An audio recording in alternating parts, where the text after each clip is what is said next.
You are now listening to the Serious Growth Podcast with your host, Leo Costa Jr. Well, here we go. Always up for a new challenge. We're going to go live today, live with Leo at Serious Growth Podcast. Before I start, can you see that right there? You see that? I do. You know who Ron White is? No. Of course you don't. He's a comedian, and he's kind of coined the phrase, "You can't fix stupid." You know what that is? That's fucking stupid at its highest level. So here I am this morning working out, right? I'm doing a one-arm preacher curl. Oh, no. No, wait a minute. Hey, and when I was doing that one-arm preacher curl, I was thinking to myself, hey, don't hit yourself in the head with the dumbbell. Guess what I did? Hit yourself in the head with the dumbbell. Right. You can't fix stupid.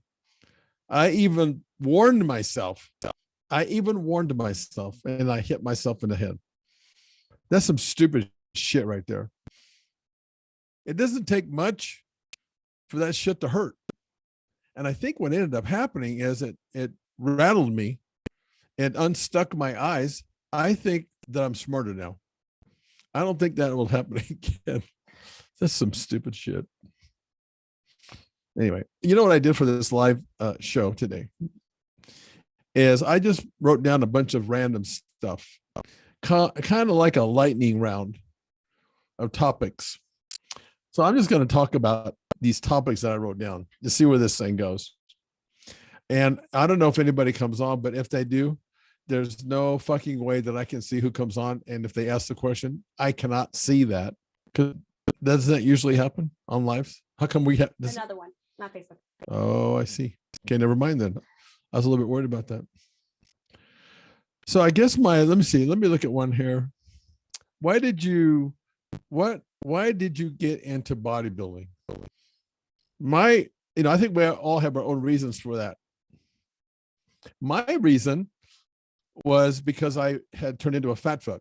I was an athlete all my life, never gave it a second thought. And the next thing I know, I'm 27 years old and I'm a fat fuck. And I really didn't realize that until my best friend, or at that time, he's still a friend of mine, old family friend, told me I was a fat fuck. So I got into bodybuilding, and I didn't really get into bodybuilding like back in those days. It's amazing to think that in when did I start? 80, something like that. That I knew nothing about weightlifting. He was calling me, of course. So I got into it just because I wanted to just not be a fat fuck anymore. Started weight training, and one thing led to the other. So I'm kind of curious about, for the people that are out there, why did you get into bodybuilding? And did you know what you're really getting into? What got you into that? Was it just to get in better shape, and then all of a sudden the bug bit you? What led you down this road that I'm on? And then to take it even a step further, this road that I got on, it started as a way to just get in better shape. How could I have ever known that this would become my life? For 40 years. How did I know? We don't know. That's the point that I'm making. You just really don't know what turn that you take and what path that you go on, where that really goes. And to think that something like that could become I live the bodybuilding lifestyle. That's what it turned into for me. I wonder what it did for you, what it turned in for you guys out there and girls that are out there. Has it turned into a lifestyle? Because I'll tell you what, if it has, then, and if you're still in the game, then you know exactly what it all takes to stay in the game, which is the next question I have is, how do you stay in the game? In sports, there's always a lifespan to sport. I think in National Football League, the NFL, I think the average lifespan of a football player is like, not that when they die, but it's a playing lifespan, is I think it's 4 years, 3.5 or 4.5 years. It's not very long. but there's a lifespan in every sport.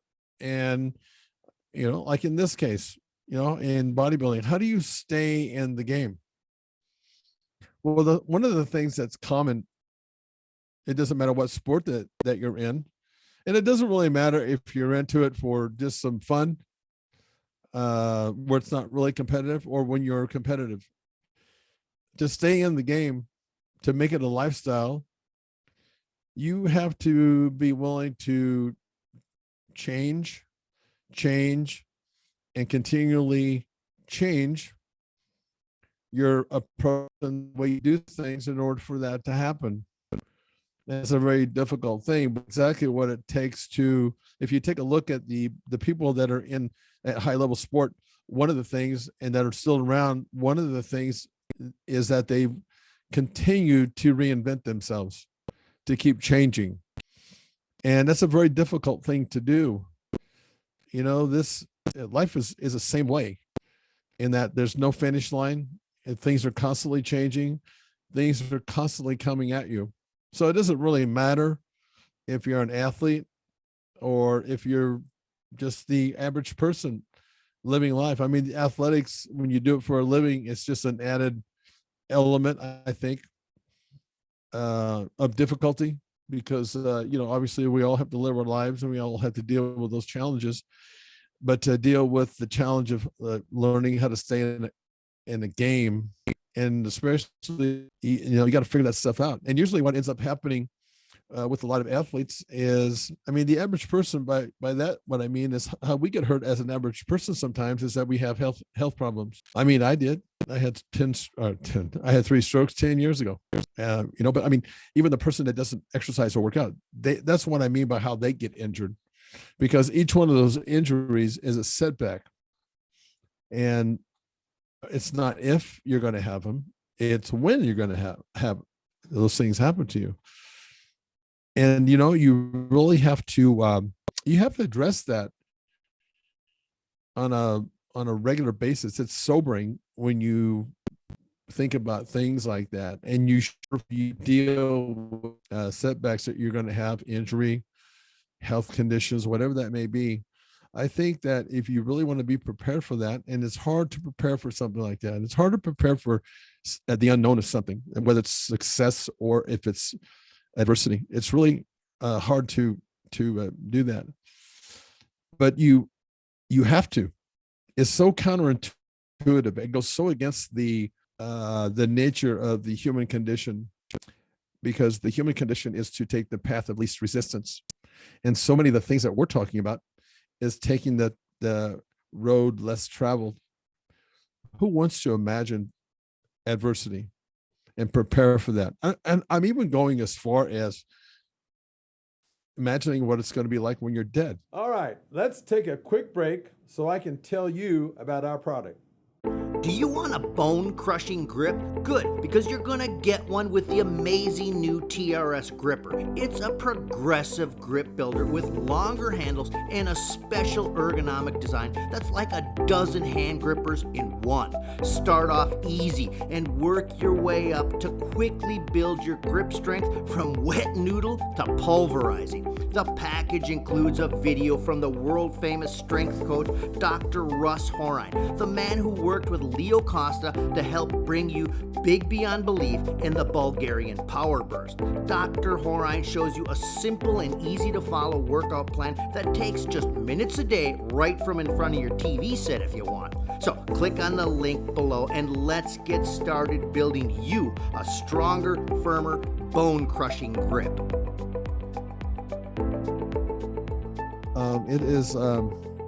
It's hard to face, and it's hard to think about. But as you think about it more and prepare for that, it's not that you're asking for a death wish. And again, this goes back and forth with athletics. I mean, it's like, okay, as an athlete who wants to stay in the game, who's making their living at this, that's their job. What happens when all of a sudden you can't do your job? What happens in life when you get set back because you've had strokes, or you've had a heart attack, or you've had an accident? Then what? You need to prepare for that. It reminds me very much about when I was, and I didn't even know that I was doing this when I was a young athlete. Is I when I look back, it started when I was in high school, but I'm pretty sure I did it before that. What I was doing before a game, it didn't matter what game it was, but any game that I was going to be playing in, I would actually play that game a week in advance. We had games every week, but I would play that game every single day. It's like pretend. It's visualization. I was visualizing in this case, now turning to more athletics, because I want to go back and forth how athletics and just your regular life are really one and the same. Some nuances there, but they're basically one and the same. But as an athlete, I was playing that game over and over in my head. I was playing it as if it was so real that my body tensed up. I was nervous about the game as I was thinking about the opponents that we were playing. And then I would imagine myself what I was going to do. I was a quarterback in those days for football, but I was imagining how I was going to be going through those motions to where I was handing the ball off, throwing the ball to that receiver, what that looked like, listening to the crowd, every element, as much as I could make that real in the fantasy of my head, was really important, because the truth of the matter is your body doesn't really know the difference. It's hard for your mind and body to tell that difference when you go into that deep and you're in those moments. But that's exactly what I mean about preparing for. I was preparing for the worst case scenario. So what happens if we're in this situation? What am I going to do? You'll always come out a little better, a little more ahead when you prepare. Preparation really is the key. And that is easier said than done. And we know as athletes that, in order for you to be able to compete and function at the highest level, it doesn't come natural to most of us. Some, yes, but for those natural athletes, guess what? Here's one of the things I've learned over the years. The natural athlete so often is not the one that reaches the highest level of success, because they never had to work at certain things like discipline, like motivation. Well, first of all, motivation is something that is going to be here and it's going to be gone. It's really not real consistent. I can tell you from this, as I'm training over 40 years, I'm not really always motivated to go to the gym to get my ass handed to me, because bodybuilding, that's what makes it very unique. And it's not unique in other sports, because you have to have the discipline to go out there when you don't feel like it and play at levels when you're not at your best. That's just kind of what you have to learn how to deal with. You see what I mean? So if you don't deal with that first in your head and then start preparing. So I guess what I'm trying to get at is that there's always a blueprint for success. And there's not one blueprint for success for all. I mean, that would be like me telling you that if you all trained like I did, or if you all trained like Arnold Schwarzenegger, you all look like him, and that doesn't happen. So you have to create your own way of dealing with your own life and the things that could possibly happen for that. Live it, relive it. When you do that at first, when I was thinking about those games I was playing, as I mentioned, I was tense, maybe even scared, nervous. All these emotions came out. But the body becomes its function, and repetition is the mother of skill. And so you can use those tools in a sport. You can use them in everyday life. When you have something that you're potentially going to be dealing with, when you face your fear and grab that snake by the head, at first it's really scary. The more that you do that, the more comfortable you get with that particular situation. That doesn't mean, like in this case, when you're grabbing the snake by the head, that because it gets easier, because the repetition is the mother of skill, it doesn't make it less dangerous in that you might not get bit. That's still there. But it's the way that you start teaching yourself how to become psychologically and emotionally resistant, or resilient, I should say. That's really important to do that. But there's a blueprint for that success. You know, you're going to, because the body is so specific in the way it adapts, it needs a regimen. And yet, if you are too regimented, then you're not able to make adjustments. So you see, it's a kind of it's a catch-22, I guess, if that's the right terminology. If you need the regimen, but if you're too regimented, it makes you your focus is too narrow. You're not able to think outside the box, so you can't make adjustments. And then when you think about adjustments, here's what makes it even worse. It seems to me, and it's of my opinion, that so many things are counterintuitive. And I can really only tell you for sure how this applies to the sport of bodybuilding. Because when you're, again, if the stated goal is to put on muscle, then there are times that you have to go in the complete opposite direction, or like in one of our books we called it hyper-acceleration, hyper-adaptation, for those of you who have done the serious growth in any of those products. And now, of course, we have Silverback, but a lot of that is still, Silverback is an offshoot of what we've done with our other products, especially Big Beyond Belief. But things are so counterintuitive. It's like we came up with this hyper acceleration. That was a way to accelerate your body by manipulating the three components. And if you want to correlate that with what you do in life, you got to find the components and the elements that you need to manipulate in order to get a response. And that's what we did with the Serious Growth and Big Beyond Belief products in those days. So we would hyper accelerate the body, for example, for 3 weeks. And all we're doing is now using the three components: weight training, cardio, and nutrition. Those are your tools. And ideally, you want to use those three together to get a compound effect. One of those, if you just accelerate one of those, you're going to get an effect, but not the compound effect when you accelerate all three of those. Okay. So when you're trying to make an impact, you have to get all the tools that are responsible and do it in harmony with how your physiology works. Most people don't do that. But here's the counterintuitive part. When we're ramping and accelerating the physiology, and then all of a sudden we say, okay, now here's what I want you to do. And accelerating is just what it says. You are doing maybe more repetitions. Maybe you're training the body more frequently. Instead of 2 times a week, maybe it's 3 times a week. Maybe it's 4 times a week. I mean, those things right there are sort of counterintuitive. But then all of a sudden we say, okay, now what I want you to do is I want you to go into a hyper adaptation mode. Now we're saying cut everything that you're doing in half. Well, when you think about now at this point, you've accelerated the body, you're starting to get all kinds of results. And now we're saying, now cut that in half. I want you to do way less cardio. I want you to, eat a lot less. If you're eating more, you're accelerating your body through nutrition. All that stuff is now decreased.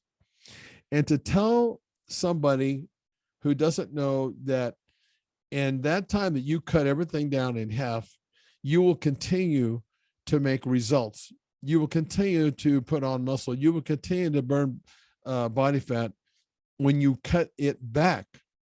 It's counterintuitive.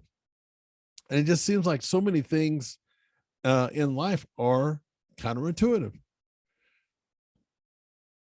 And I'll tell you how the best way that you learn it is, and the best way that you have to learn it is you have to do this yourself. This does not work for you when you're listening to somebody else tell you that this is going to work. I mean, that's the second best way to learn, if something like this is actually true. But you have to do it yourself, which brings me to the question, why do most people fail?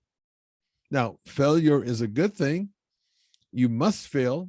Again, here's that it's almost a contradiction in this term. Okay, so I have to fail to get better, but failure destroys people mentally. But you have to do this yourself. You're the one that has to do the work. If you're that person that's overcoming and trying to overcome strokes or overcome a medical condition or anxiety or fear or insecurity, you're the one that has to do the work. You're the one that has to go to that mirror every day. You need a daily ritual in order for you to create your own blueprint, because that's one of the things that we're talking about before we got started. You have to create your own blueprint. You have to do the work. Oh yeah, I can help you with that. There's all kinds of self-proclaimed gurus out in the industry. Some of them are good. But you know what? Even if they're good, do you think that that's enough? In many cases, it really sets people up for to put them in even worse shape, because they think, I call it, I've talked to this before, but it's so prevalent out there. And this is why most people fail. They have SOS. They have shiny object syndrome. All that is, as far as I'm concerned, is an indication that when you're that person doing SOS, following that next best thing, the shiny object, to think that that's going to make the difference with you, for me, that's a clear indication that that person has not made a promise to themselves to be dedicated and putting it all on the line. This is why most people fail. They really don't want to do that. Why? Well, it takes energy, a hell of a lot of energy. And especially when you're talking about trying to achieve or overcome something that's extraordinary. Strokes. It's the hardest thing I ever did, was try to overcome those damn strokes. I mean, just to give you an idea, it took me 2 years of every day rehab. Stresses me out when I think about it. Every day for me to be able to take I was paralyzed with on one side to eat. So for me to be able to take that fork and feed myself, 2 years, every single day, to finally get it from the plate to my mouth. 2 years. It's taken me 10 years, and it's ongoing, to become fully recovered. Think about that for just a moment, because that's what you're in for when you're living life. That's what you're in for when you're trying to stay in a game, a sport that you're in. I heard this once before, and it's so true. There's not a finish line. That shiny object that you're going after, and we're all that we're subject to it, and we've all fallen to that. This is where I've heard, be careful when something sounds like it's too good to be true. It's an old saying, but it's true. It's probably too good to be true. But how many of us fall into that trap? All of us do. But, we're all looking for the shortcut. And the truth is, there are no shortcuts. I should say it more accurately. There are shortcuts, but they're very short-lived shortcuts. I mean, some of these diet industries, like the quick fixers, if you take a look at their stats, horrible. 3/4 of the people that go on those things, that's a shiny object, by the way. 3/4 of those people, 8 months after they've gone on, are in worse shape than when they started. What the hell does that tell you? But how can you as an individual face up to that when you really don't want to begin with? My dad once told me, he said, if you want to find out where the problem is, go look in the mirror. I think that we all should look in the mirror. We look in the mirror every day anyway, unless you're afraid to look at yourself. Right? You're there anyway. You need to ask yourself and be brutally honest about certain things when you're in the front of that mirror. If you have to close the door and lock it so nobody else can come in or hear it, you have to be brutally honest. And if you want to make something a lifestyle, you need to do it every single day. That mirror is a huge, powerful tool. But beware, And I caution you, if you don't come clean, you're just living life like you are currently living it, where you really don't want to face up to it. And this is, people do this in other ways. They don't want to face up to things, so they medicate themselves, distract themselves with alcohol, drugs, some kind of behavior that ends up sabotaging them. It's not uncommon. It's just like, why the hell do most people fail? I see this in my over the years when I've trained with clients. I watched them do this. That's kind of been one of my, where I really focus on when I was working more as a personal trainer with people, was try to figure out how the hell can I stop people from sabotaging their own results. And I just knew that it was getting to the root problem. So that mirror has to be in that scenario, that situation where you're getting to the root problem. You're not going to like it, maybe. I haven't. But it's almost like you have to surrender. And that sounds like a weak position. But I beg to differ. I think that if the overall goal, if you're really being honest with yourself in that mirror, and make that a daily habit that you do. I'm giving you some really good advices, as Arnold said, advices. Look in that mirror daily. And, if you can make your daily mirror a lifestyle, and if your stated goal and you mean it, and you make a promise to yourself and you hold yourself accountable, and that's even that being said, I think that it should be taken a step further. I think that there should be severe consequences. Treat yourself, well, like when I was a kid, there were some severe consequences. Today's way of reprimanding children has gotten a lot softer, in my opinion. But severe consequences, when you make that promise to yourself, I'll use an example with me. Smoking cigarettes. I was so addicted to cigarettes at one time. Not even my willpower was good enough. And then I came across something that said, just surrender to it. I'm thinking, oh my God. I mean, I prided myself on the fact that I could overcome anything and I could outwill it. Sometimes that's not enough, believe it or not. But again, going back to things being counterintuitive. So when because I'm always trying to better myself, and I'm always reading and trying to learn, and I'm trying to decipher through the stuff that I think is fluff and shiny object. And there's really some good stuff out there, and the key there is you have to grab onto the stuff that becomes something that you can use daily, not just for 2 months or for 3 months, something that you can do every day that becomes a lifestyle, that becomes just the way that you do things. It's not work to you any longer. It's work at first because you have to develop that habit, but surrendering to it. And I thought, how can that be? That's counterintuitive. It's like I'm giving up. But little did I know that that's exactly what I had to do, because I was that person that when I quit smoking, I said, okay, today's the day. That's it. I can quit.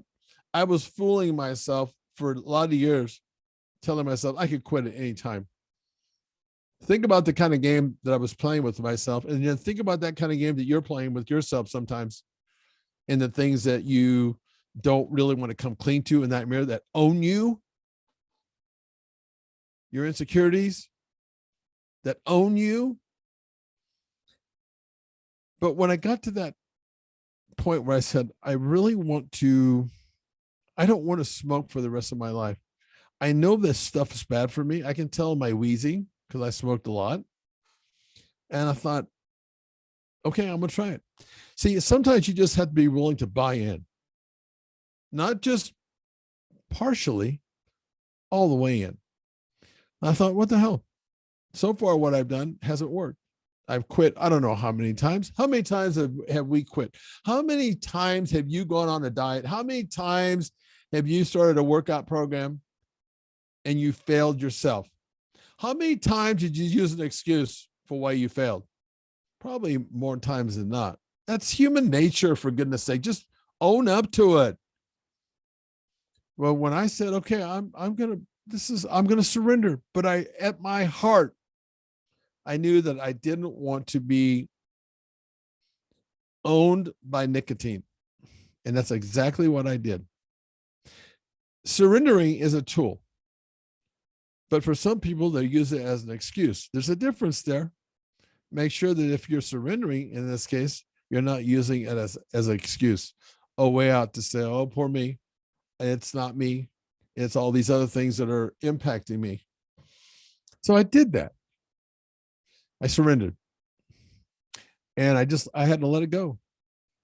I had guilt feelings. That's normal. I was feeling guilty. I said, oh my God, I let myself down. I quit on myself. But I had to buy in. Just like sometimes when I'm telling you with training or diet, even though you think this needs to go this way, it needs to go that way. So that's difficult. I'm making that point, that it's counterintuitive. And I did that. And let it go. Let it go. No, really let it go. Don't just say that you're letting go. Let it go. Now, that's not going to happen overnight. You got to actually go in the mirror every morning and say, let that shit go. Let it go. Repetition is the mother of skill. But it's this or training. It applies. Well, I got to that point. It took a little bit before I disassociated myself with being a loser, a quitter. Because of that, because I knew that I really wasn't. I mean, I was an athlete and I had discipline. I just was owned by this. It wasn't a blanket statement. It was this. And we talk about compartmentalization. And all I did when I look back was say, okay, well, let's just keep it right here where my problem is right now. I suggest that you do that with your training, with your nutrition, with your life. Because it becomes overwhelming. Narrow that shit down, compartmentalize it, break it down to where it's smaller. So you're not thinking about all this stuff, other stuff. We're just going to concentrate, Leo, on you surrendering to nicotine. And that's what I did. And I got to the point where I actually became good with that. That was weird. I would have never thought I would think that way about something I was trying to overcome with will. I can overcome anything. I still believe that. And again, that's a good tool to have. It's knowing how to use tools. I guess it comes down to that in many ways. So surrender, not doing anything. Churchill said sometimes the best thing to do is nothing at all. That's very smart and wise information because it gives you a chance to get clear, objective, to deal with those things that are really holding you back. And you know something? Once I got to that point, I couldn't believe it. And when I surrendered, I just kept smoking. I said, I know, because I had a heart to heart in that mirror. I know that I don't want this. I don't want this to own me. And I can't believe it. I think it was about 21 days actually after this happened, because, I've talked about it takes 21 days of a regimen, a way of thinking before it starts becoming when you hit a plateau, your body's adapting to that, And from one day to the next, and I think it was around 21 days, I remember that. From one day to the next, I walked away from cigarettes. I walked away from nicotine. And that was, that's going to be when I was in my, late 30s, early 40s. I'm what now, 66. 26 years ago. I never have gone back to that. Who would have thought that surrendering would do that? As it relates to training, you have to surrender to the idea. Maybe you think that because, in our sport, it's crazy. I mean, there's still a debate about whether or not what's the best way to put on muscle. Is it to lift more weight or is it to do more volume? There's still a debate about that. And when you're so focused on thinking that, nope, I know it's a black and white answer, that strength is the best way. Lifting heavier weights is the best way, the most efficient way. The operating word here is efficient. It's the most efficient way to put on muscle. And you're so tied into that ideology, that idea, you can't think outside the fucking box. Go to the mirror. Am I really being that regimented? Am I really being objective? Because you're not. When you're that, there's nothing wrong with being focused on something and having this mindset. There's nothing wrong with that. But you see, it's a two-edged sword, and it's tools, a tool that you're using, and that tool can become destructive to you. It can be the thing that takes you down. Fable has it, or legend or something, that Hitler, one of the reasons why he lost his World War II, I believe, if I got history right, is because he was so regimented in his thinking that he could not adapt on the fly, adjust, change. How different is that from what we're talking about here? That's something that happened how many years ago? The fable was he used to take his dog for a walk every day, and he'd have a stick in his hand, and every day in that walk, he took the same walk every day. And at the same spot, every day he would throw the stick for his dog to go get it. That was telling. Because that's what happens to people in their lives. They get stuck. You may think that what you're doing is 100% absolutely right, because you know something, when you say something long enough, it becomes real and truth. And there's nothing wrong with that, but you got to be able to step away from that. And that's the part that becomes uncomfortable with all of us as human beings. We're so fantastic, you know? I mean, the most powerful thing in the world is thought. And yet we don't really harness that to its full potential. It's very difficult, because you know something, as human beings, we are as weak as we are strong sometimes. We're so fragile and we're so weak. And yet all you have to do is look around, and you'll see people that have an amazing, amazing spirit and desire, and they are so strong. So it's a lot to deal with, is what I'm saying. You know, be real with yourself. Make the daily mirror a daily habit. It's a good place to go. You'll have fun with that after a while. Just go in there and talk to yourself. You're not really crazy. It's better when no one hears you doing that, obviously, because they will think you're crazy. Because you got to get really real. But when you get to that point, then all of a sudden you're going to be able to get down to the root causes of what's going on with you. And again, I just want to keep pointing out that in life, so many things are the same but different, and they impact us kind of the same but differently. Even if you're an athlete, you're having to deal with insecurities. Can I do this? Can I do that move? Can I make that shot in a tight game? Do you see what I'm talking about? At some point, we have to come to grips with that and play that scenario over and over again. And then, because one day you're going to be there. You're going to be there, and you're going to have your time, you know, your 15 minutes of fame. You'll be there. You're going to get a shot at this thing one way or the other. You will. And you'll also have to deal with some adversity. You will. Know that. Deal with it. One of the things I've come across, you know, as I've gotten older, again, I want to keep improving. I want to keep getting better.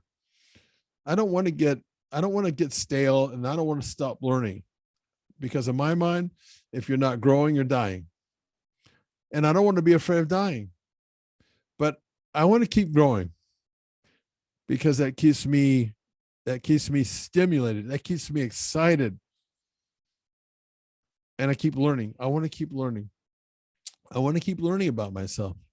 And I got to tell you something, at 66 years of age, I think that, and it's all temporary, what I'm about to tell you, I've come across some things that have really made me a higher, I function at a higher level. And I'll tell you what, the only thing that I'm doing different is I'm learning to deal with the same stuff in a different way. And I actually have the tools that I can use.